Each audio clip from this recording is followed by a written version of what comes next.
সকাল ধরে সামনেতে বেরোই না। এই যে খালি প্লেট, এই যে দেখুন আপনারা দেখুন কি পরিমাণ নির্দয়। এই যে দেখুন হোস্টের হাতের প্লেট দেখুন আর আমার প্লেট দেখুন। আমি হোস্ট না, সবাই হোস্ট। এই যে কোঅর্ডিনেটরের প্লেট দেখুন, কোঅর্ডিনেটরের প্লেট দেখুন। হ্যালো, আসসালামু আলাইকুম।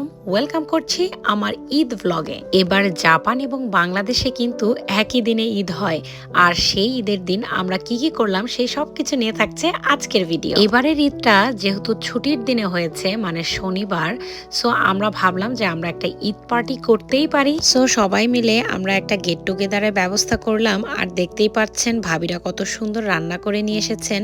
আর সেমাইয়ের উপরে এই ঈদ মোবারক লেখাটা যে এত ভালো লাগছিল। কুরবানির ঈদেই বাংলাদেশে যে জমজমাট একটা ব্যাপার থাকে, নামাজ পড়ে এসে আমরা কুরবানি করি, সেই জিনিসগুলি কিন্তু বিদেশের বাড়িতে ঠিক ওইভাবে থাকে না। লাস্ট 2-3 বছর ধরে এখানেই আমরা কুরবানি করছি, কিন্তু সেই কুরবানির মাংস পেতে পেতে কিন্তু ঈদের 1-2 দিন পরে হয়। তাই ঈদের দিনের সেই সকল ঝামেলা আমাদের ছিল না। তাই ভাবলাম যে আমরা সবাই মিলেই এই ঈদ পার্টির আয়োজন করি। আমরা এবার বারবিকিউ করেছিলাম। এখন জাপানে যে ওয়েদার, সেই ওয়েদারে কিন্তু প্রায় অনেকেই এখন বারবিকিউ করছেন।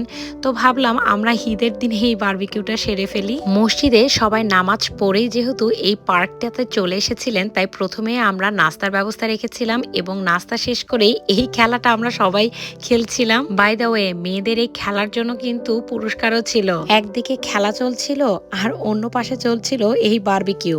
আসলে আমাদের বিদেশের ঈদগুলা কেমনই যেন হয়, তাই না? কেমন যেন হয় বলতে, এখানে না আছে আমাদের বাবা মা, না আছে ভাই বোন, এত একা একা লাগে মাঝে মাঝে। কিন্তু যখন আমরা এই ধরনের আয়োজন করি কিংবা ঈদের দিন যখন 2-1 মানুষকেও আমরা পাই, তখন সত্যি খুব আপন মনে হয় আর অনেক ভালো লাগে। বিদেশের বাড়িতে বাবা মাকে তো সবসময় মিস করি, কিন্তু এই ধরনের স্পেশাল অকেশনগুলোতে অনেক বেশি মনে পড়ে। তারপরেও কিছুই করার নেই, এটাই জীবন, আর এইভাবেই জীবনকে আমরা এগিয়ে নিয়ে যাই।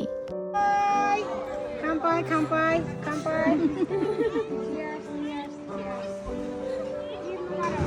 আর এই পাশে দেখুন আমার মেয়ে তো সারাটাক্ষণ এটা নিয়েই ছিল। এই পার্কটিতে এর আগেও আমরা বহুবার এসেছি এবং যখনই আমার মেয়ে আসে তখনই কিন্তু অনেক বেশি এনজয় করে।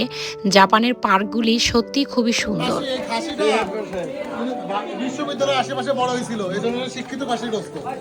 বারবিকিউ যখন একদম শেষের পথে, তখনই এই বড় বড় 2টা তরমুজ কাটা শুরু হয়ে গিয়েছিল। বাংলাদেশে কিন্তু আমি তরমুজ একদমই পছন্দ করতাম না, কিন্তু জাপানের এই তরমুজগুলি এত মিষ্টি, আমার কাছে খুবই ভালো লাগে। সকালের নাস্তা, দুপুরে বারবিকিউ, ফ্রাইড রাইস এবং সবশেষে এই ধরনের তরমুজ খাওয়ার পরে আর কি পেটে জায়গা থাকে? এরপর এই জায়গাগুলো ক্লিন করে আমরা চলে যাচ্ছিলাম। জাপানের একটা নিয়ম হচ্ছে, আপনি যেখানে যাই করুন না কেন, সবশেষে সেই জায়গাটা কিন্তু একদম ক্লিন করে তারপরে বের হয়ে আসতে হয়। এখন হচ্ছে শেষ হয়েও হইল না শেষ, ব্যাপারটা এমন। আমরা পার্কের বাইরে এসেও এই বিঙ্গো খেলা স্টার্ট করে দিয়েছিলাম, কারণ এই পার্কটা 5টা পর্যন্ত ছিল। তাই আমরা ভাবলাম ঠিক আছে, পার্কের বাইরে এসেই আমরা বিঙ্গো খেলাটা শেষ করি। যাই হোক, তো এটাই ছিল আমাদের ঈদ।